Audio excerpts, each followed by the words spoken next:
नमस्ते, मैं आपका दोस्त आशीष कुमार और आप देख रहे हैं अपना पसंदीदा यूट्यूब चैनल लर्निंग डिजिटल और हमारा मोटो है लर्निंग फॉर योर अर्निंग। तो जैसा कि आप जानते हैं, हम यहाँ सीखते हैं ऑनलाइन पैनल और डिजिटल दुनिया की चीजों को कैसे ऑपरेट किया जाए।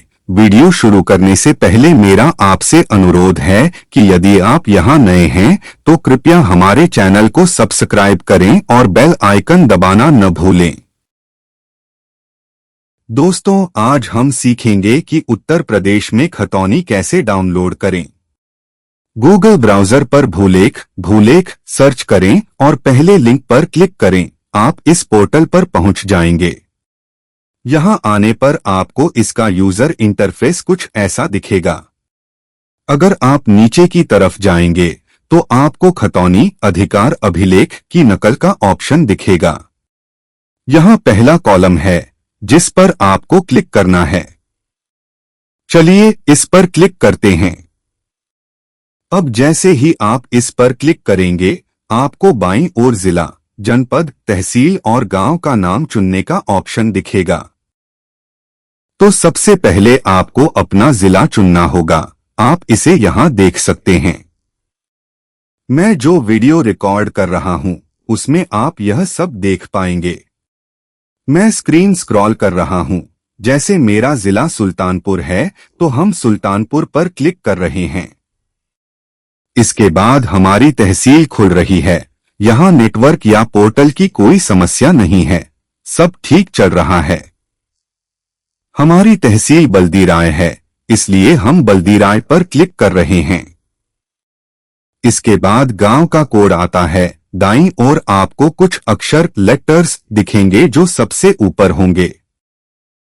तो यहां लिखे गांव के पहले अक्षर को चुनें। आपके गांव का जो भी नाम है उसका पहला अक्षर चुनना होगा।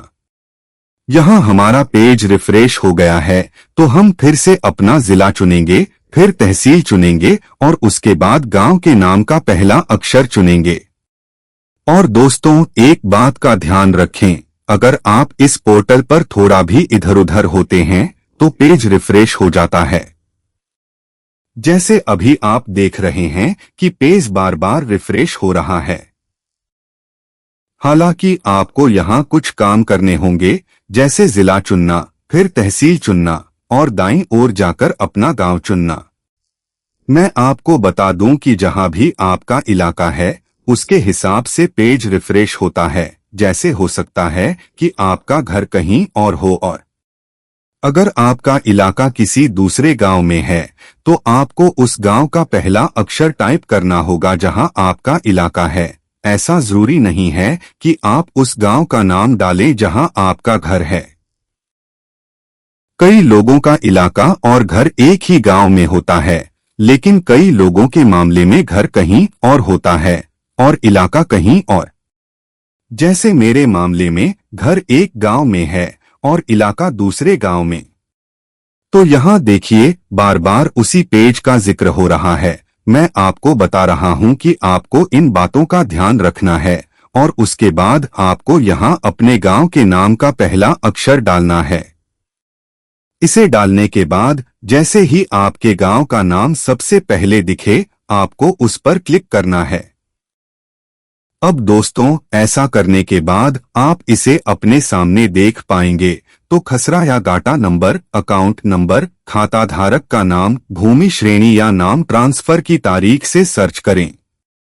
दोस्तों, आपको यहाँ कई विकल्प और जानकारी मिलेगी जिसके जरिए आप अपनी खतौनी की कॉपी देख सकते हैं और उसे डाउनलोड कर सकते हैं।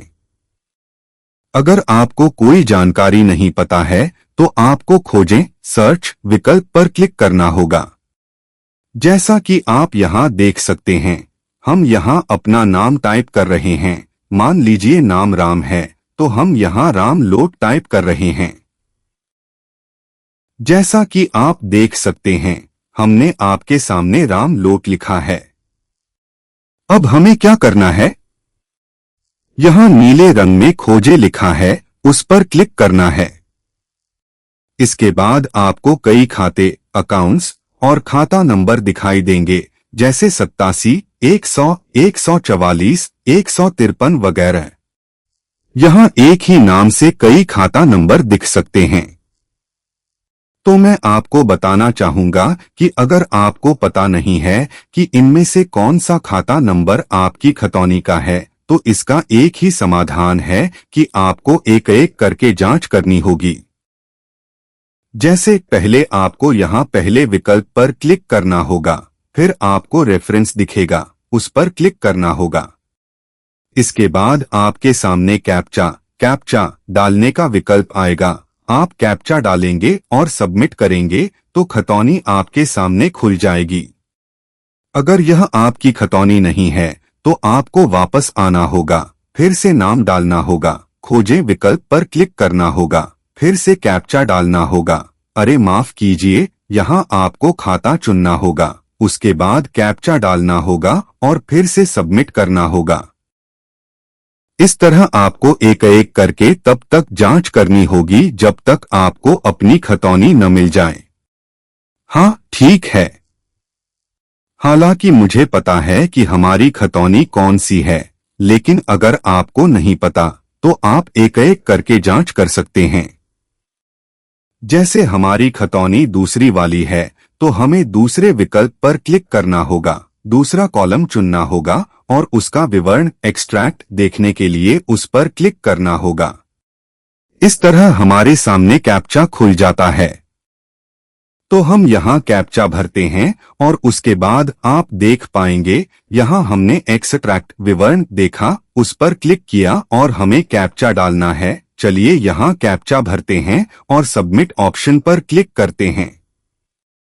तो दोस्तों, आप देख सकते हैं कि हमने यहाँ कैप्चा डाल दिया है। अब हम बस नीचे दिए गए सबमिट ऑप्शन पर क्लिक करेंगे और दोस्तों, ऐसा करने के बाद आप देख पाएंगे कि हमारे सामने भूलेख खतौनी राजस्व परिषद उत्तर प्रदेश का विवरण आ गया है, जैसे हमारा जनपद, गांव का कोड, खाता संख्या, फसली वर्ष आदि। और अगर आप नीचे आएंगे तो आप उस व्यक्ति का नाम देख पाएंगे जिसके नाम पर वह खाता है, और साथ ही यह भी देख पाएंगे कि उनके पास कितने हेक्टेयर जमीन है। अगर आप और नीचे आएंगे तो अगर नाम में कोई बदलाव हुआ है तो वह भी यहाँ दिख जाएगा कि किस तारीख को हुआ था। इसके अलावा अगर जमीन का मालिकाना हक किसी और के नाम ट्रांसफर हुआ है या जमीन से जुड़ी कोई और जानकारी है, जैसे कि आपने बैंक से लोन लिया हो, तो उसकी जानकारी भी आपको नीचे मिल जाएगी। अगर ऐसी कोई जानकारी नहीं है तो यहाँ खाली जगह दिखेगी और साथ ही आपको सिर्फ अपने खाते का विवरण दिखेगा, जैसे खेत किसके नाम पर है, उनके पिता का नाम क्या है, उनका पता क्या है, और खेत का विवरण जैसे कि आपके पास कितने हेक्टेयर जमीन है, ये सब आपको यहाँ देखने को मिलेगा। तो आपको बस इतना करना है कि अगर आपके पास प्रिंटर है तो आप इसे सीधे प्रिंट कर सकते हैं। आप इसे प्रिंट कर सकते हैं या यहाँ दिए गए 3 डॉट्स पर जाकर इसे डाउनलोड कर सकते हैं और चाहें तो इसका प्रिंट आउट भी ले सकते हैं।